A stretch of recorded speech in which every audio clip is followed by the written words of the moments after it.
Hola amigos, what is up? This is Tales of Ironica, and welcome back to Let's Play Final Fantasy III.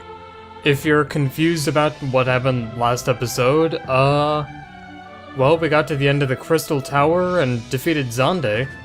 But it turns out that there's still some work to be done, because Xande is kinda, sorta, dumb.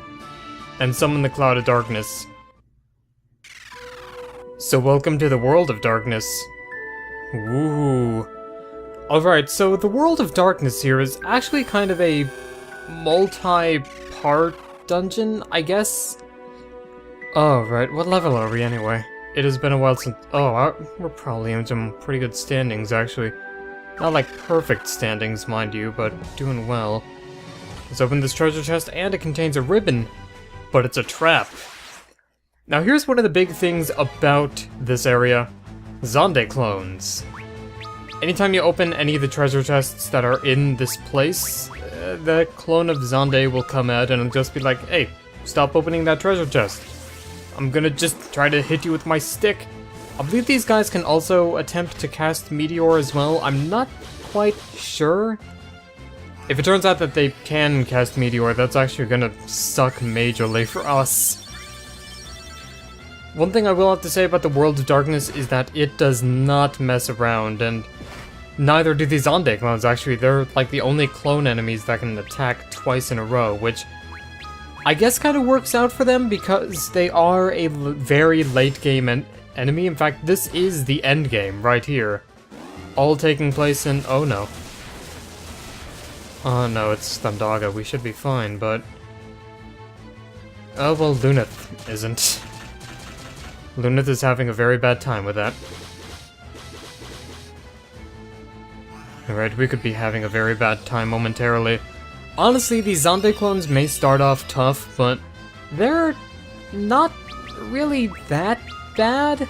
I say that, but I'm probably gonna lose, now that I've said that. A little bit stabby. Oh, we are doing some really good damage, though. Refia's doing some pretty good damage. Ingus is definitely doing good damage. Luneth has to be doing good damage. He's contractually obligated. He's got both Excalibur and Ragnarok, and if that fails, we always have the ultimate weapon in reserve. And the item we got was the ribbon. Now, the ribbon is something that you're probably going to want to equip on all of your party members. And the reasoning for it is, well, you can probably see the reasoning for it. Very good magic defense benefit, very good defense benefit, and it protects against any status problem in the game. Which is good because some of the enemies here, even now, can still cast status problems. I believe there are ninjas in the World of Darkness. We're gonna find out. Oh, nope, it's just a Cerberus. Don't mind it, it's just like Twin Bellows from Kid Icarus. Except it's actually just a Cerberus. Got 3 heads though, so you gotta watch out. A lot of the enemies in here are kind of the solitary enemies that attack twice, but this guy is an exception. He's a solitary enemy that can attack thrice. He can actually hit you 3 times, and his attacks actually deal fairly good... yeah, his attacks deal pretty good damage from what I remember. Yeah, there we go. Alright, let's see, let's cast Kira again. We've got some boost power going here, so let's try to do some damage. Honestly, a lot of the enemies just feel tedious to fight this late on, and especially once you start getting all the ribbons, it shouldn't really take you that long to defeat them, and they shouldn't be able to do that much damage, in all honesty. That having been said, however, it's not gonna be that easy. The enemies here aren't really the hard part as much as the bosses here are. And unfortunately, I don't know which order the bosses are in. There are 4 quadrants to the World of Darkness, and each one houses a boss, which manifests in the form of the energy of the Dark Crystals. Yeah, I'm gonna take a drink for this. Soon then we'll be able to stop it. Oh god, this is fucking Araman, isn't it? Oh, please, no. This guy's gonna be Araman or Cerberus. Hey, Araman! how you doing, buddy? It's been a while. How you been? Aramin is actually kind of one of the tougher bosses of this place, honestly.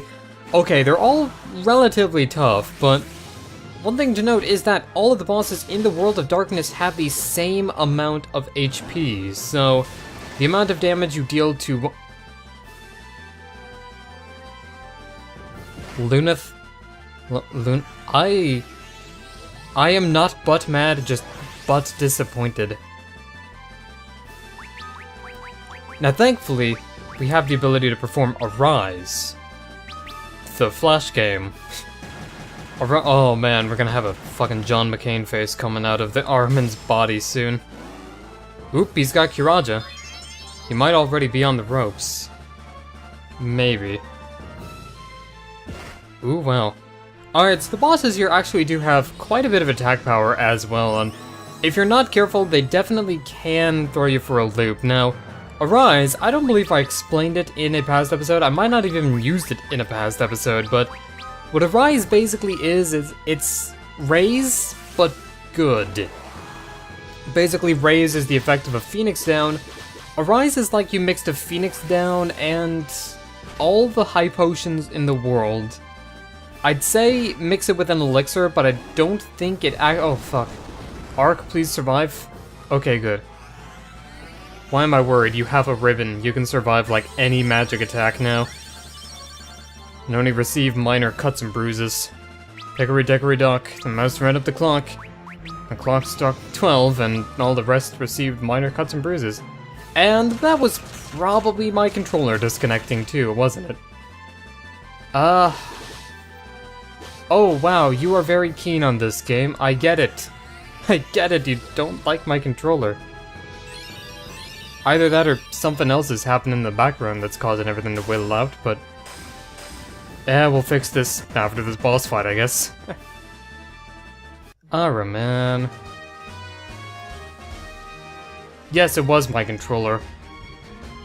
Jump cut! Alright, and now that we're back from that, I am a warrior of the dark, one of the 4 who stopped the flood of light 1,000 years ago. I have come to join you. Oh, wow. You finally made a Motherfucker, it disconnected again. Ah.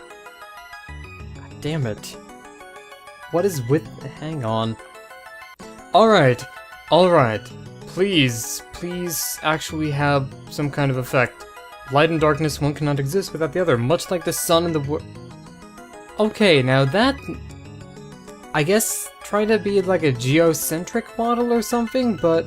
no, that doesn't quite work on any level now, does it? The sun can definitely have any... never mind, I'm not even gonna try to explain it, I can't even English properly. Zande severed the link between the world and the sun, creating a world without day or night, a world devoid of time. But Zande did not foresee that his actions would call for the cloud of darkness, or that he would be put under its control. So, basically, Zande is an idiot. Glad we solved that one.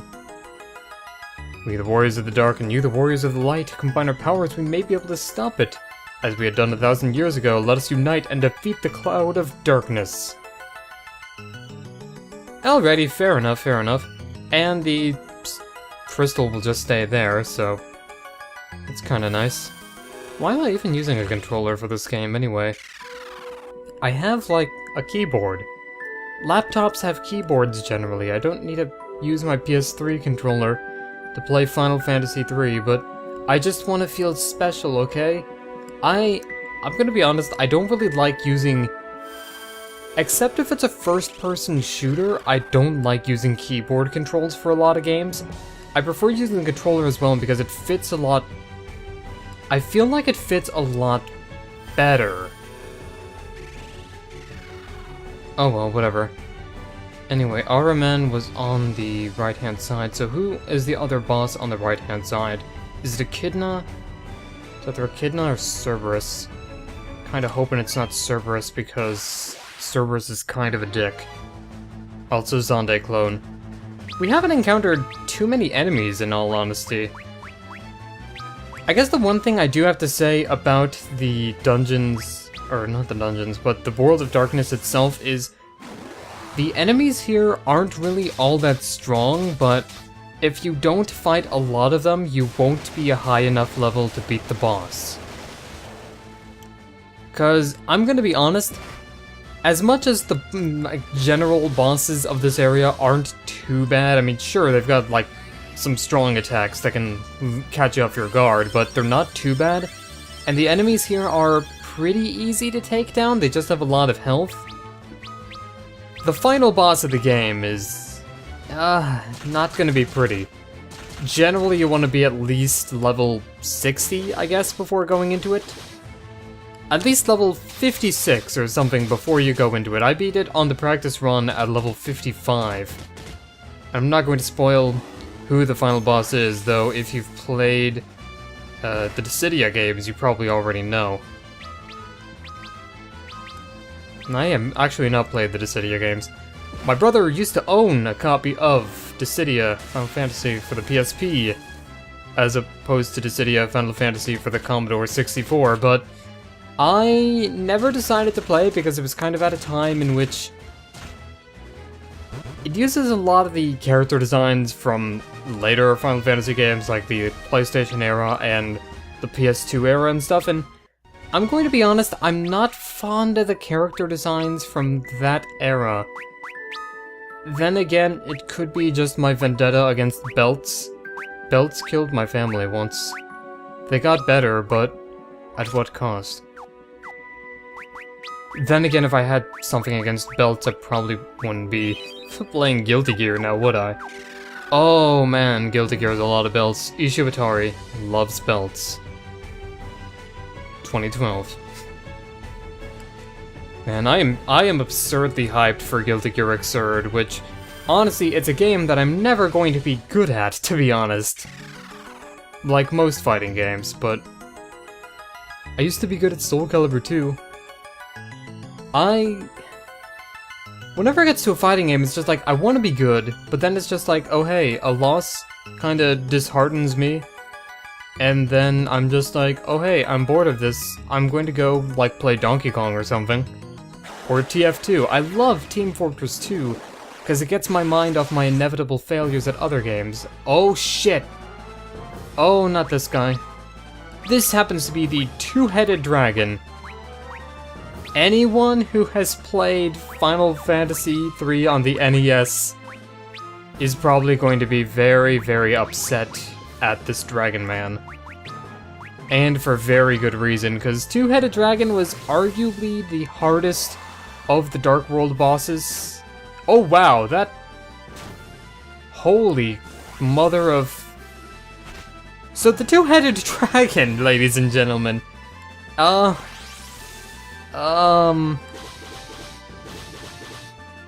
Okay, not very fond of that.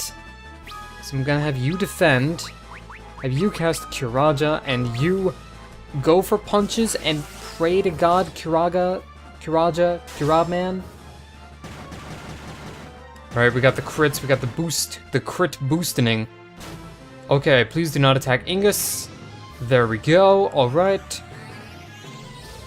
Fair enough, fair enough. Oh man, Refia though. If the dragon so much as looks at Refia, Refia's probably gonna bite the dust. So the two-headed dragon happens to have a lot of attack power at his disposal. In fact, in the NES version, because of how the agility stat worked, the two-headed dragon had so much strength that most of its attacks would, on average, deal 9,000 damage. So, fighting it in the NES version was basically a luck-based kind of mission. Now, mind you, the two-headed dragon here is relatively toned down in comparison. He still, like, hits really hard. He hits harder than any other enemy in the game, other than the super boss, but super bosses don't count.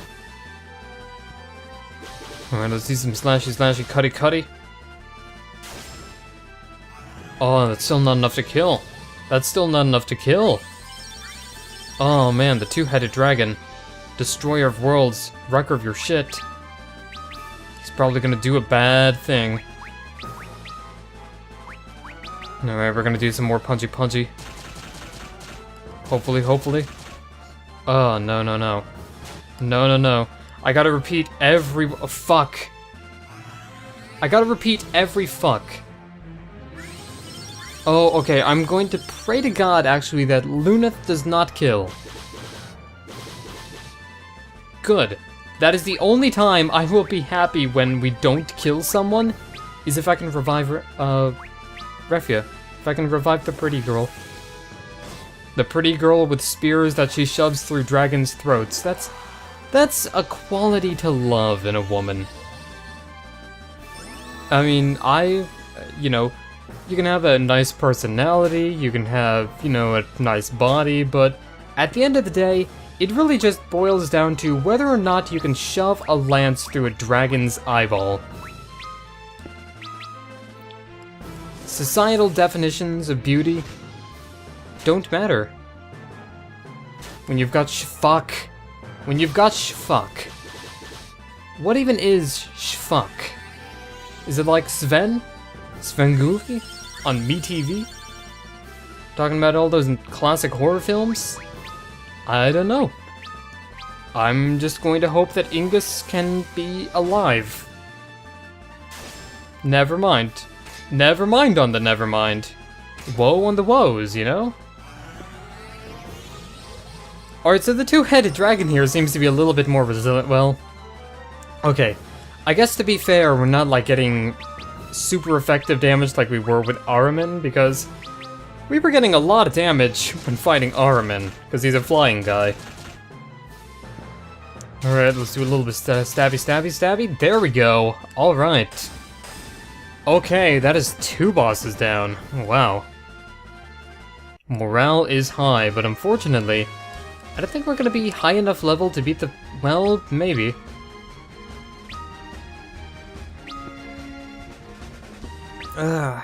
Here's the thing, though. We haven't been encountering many enemies, and that's really is gonna be what's gonna do us in. The balance between light and darkness is kept by the 4 crystals. When Xande halted the flow of time, the light of 2 of those crystals was sealed away.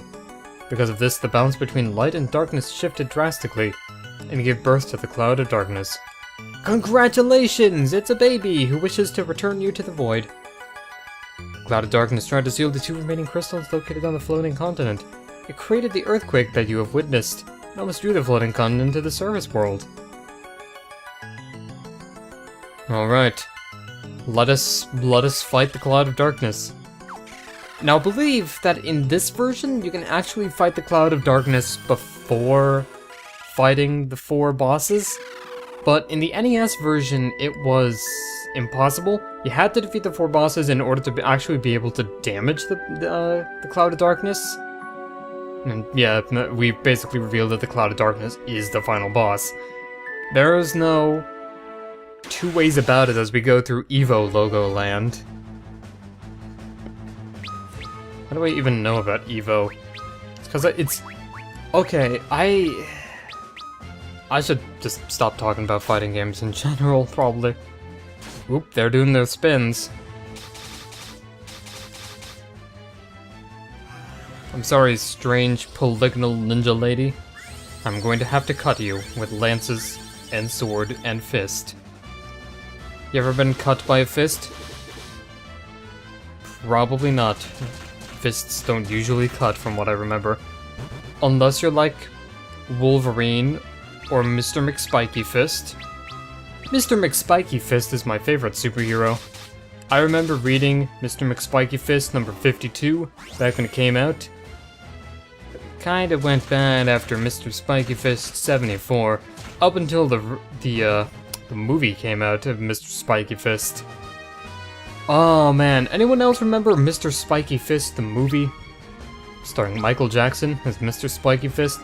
Kind of an odd role for that man, but let me tell you, it worked out. Let's go with eye drops.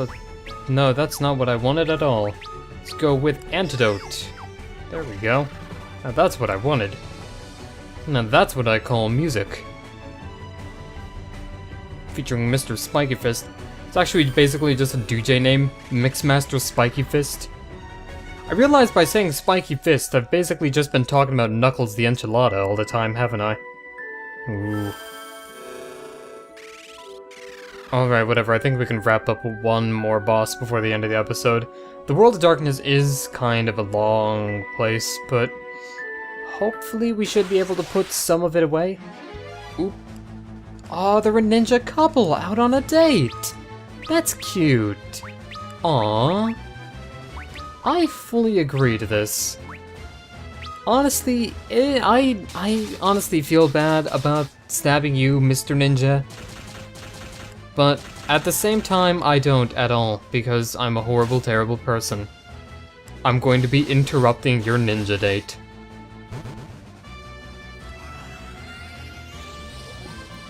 Aw, but it's lovely though. And now she'll be upset, which means I'm going to have to kill her too. It's only fair. I mean, kill the one, you gotta kill the other too. Otherwise, they'll get lonely. They need to be in heaven with each other. Wow, that's actually kind of morbid now that I think about it, fuck. Oh, whatever, Lunith, just kill her. Thank you. Off with her head! And her strangely polygonal breasts that this game seems to have an obsession. Well, it is a Japanese game, to be fair, so... Oh, man. Japan's kind of weird on the fan service sometimes. Hence anime boobs. Haha, thought I would... Okay, the only reason I've actually got that in my head now is because I was editing together that episode today. Because again, I have a tendency to record a lot of things in bulk, and then eventually put things together kind of gradually, kind of slowly. Doing some slashy. Why does the Zande clone have, like, less defense than everything else? Is it because he's got a lot of health? Is it because he's just... I think he's a clone now, but I'm not sure. Also, Lunith is still taking, like, the most damage from magic. Honestly, I figured that maybe I should actually give him the next ribbon. Because if he's gonna be taking that much damage from magic, I don't know if it's a class thing or not. I don't know if it's just, like, knights naturally take more damage from magic. I really don't know. I really don't care either. Lunith gets a pretty ribbon in his hair. I mean, to be fair, his hair is pretty anyway, so... Look at you. Got pretty hair? Well, now you got a ribbon. The ribbon will actually lower his defense by 8 whole points. But on the other hand, I think it's pretty good to have 59... Okay, that wasn't as much magic defense as I was hoping, to be honest. Oh my, well, that's still a bit more magic defense than Refia has, so... And the ability to nullify status problems is actually going to be very good. Very good. Alright, now that we're back from that... Alright, who's the next boss? I believe Echidna is actually the boss of this area. For those of you who don't know about Echidna, Echidna is kind of a regularly appearing enemy of the Final Fantasy games, kind of a staple of some of them. Is it? It might be Cerberus from this one, actually. I don't know. Well, we're about to find out.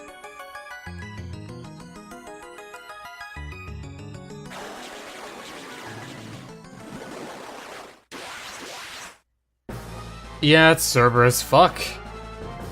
Okay, one of these is gonna be Echidna eventually. Well, okay, I guess getting Cerberus is only fair because we have been talking about him, too. I don't even remember Cerberus, what he does, though, because he's, like, the least memorable out of the 4. It's just like, oh, hey, I'm Cerberus. How are you?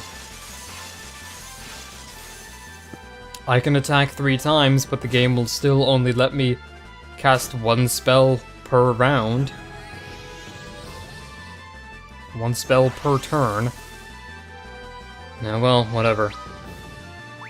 Let's go get on with the Curaga. Get down with the sickness. do some boost again. Use this boost to get through. Oh shit, we might not be surviving this. Oh my. Ooh. Okay, Lunith is dead. That is fine. I love how Lunith is the main character, but he's yet the one I care the least about. I mean, he's a big kid. He'll get over it, but I guess I can't take Cerberus too lightly, though. After all, the ability to attack 3 times is a lot more dangerous than you'd think. And he does do pretty good melee damage. Like, that was 800, 900 in the back row. That was 900 from the magic row. The row fight the power.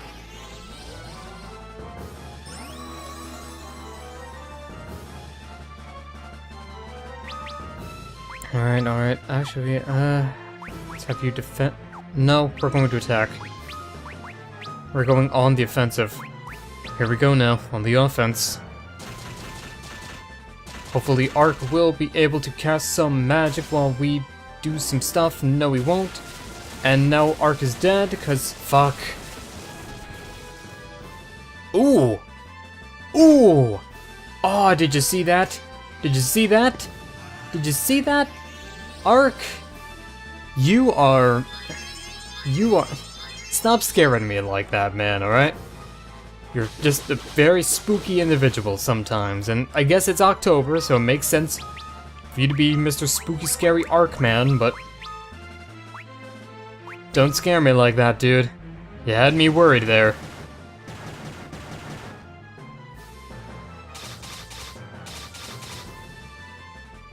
Alright, is this gonna be the last hit? No, it's not. But thankfully... Oh, he's not casting magic this time. That's a good thing. Ingus is not having very good luck with the whole defense thing, isn't he? I mean, if we could deck out Ingus in full crystal armor as a black belt, I guess that would make the black belt class even better, but... whatever. Come on, let's boost. Let's boost power. Alright, maybe if we boost enough time, Ingus will go Super Saiyan. Oh shit. Oh, never mind, okay. I didn't know that he could attack in that sequence. That was interesting.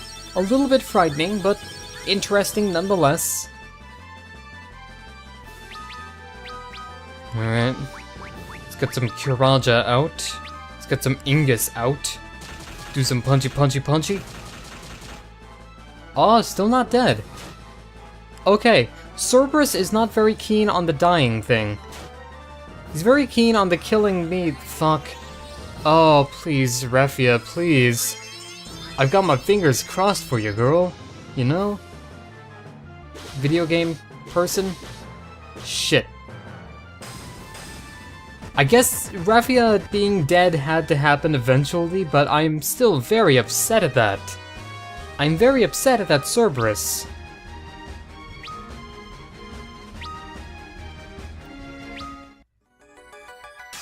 Oh well, she's still alive anyway, so... I am a warrior of the dark, one of the 4 who stopped the flood of light. Light and darkness, attracted to each other, yet keeping themselves at a safe distance. They coexist in a precarious balance. Light and darkness come into contact, they cancel each other out, and nothing is left where they meet. That is the void. The universe began with the void, and it will return to the void. But there is one force that stands against the ever-present threat of the void. It is what you call hope. Oh god, the plot just got anime as fuck. In time, the void will consume the world, but now is not the time. As long as there is hope in the world of light, and here in the world of darkness. For as long as hope prevails, the void shall be kept at bay. Alright, fair enough. Okay. Oh, wow. Okay, this recording session has gone on for a while, so I believe I will be seeing you guys in the next episode where we take on whoever the last boss of this area is. Or... You know what? Yeah, I'm gonna cut it right here. Whatever, seems like a weird place to cut, but fuck it, I want to cut it into multiple parts, so... Bye guys, I'll see you next time.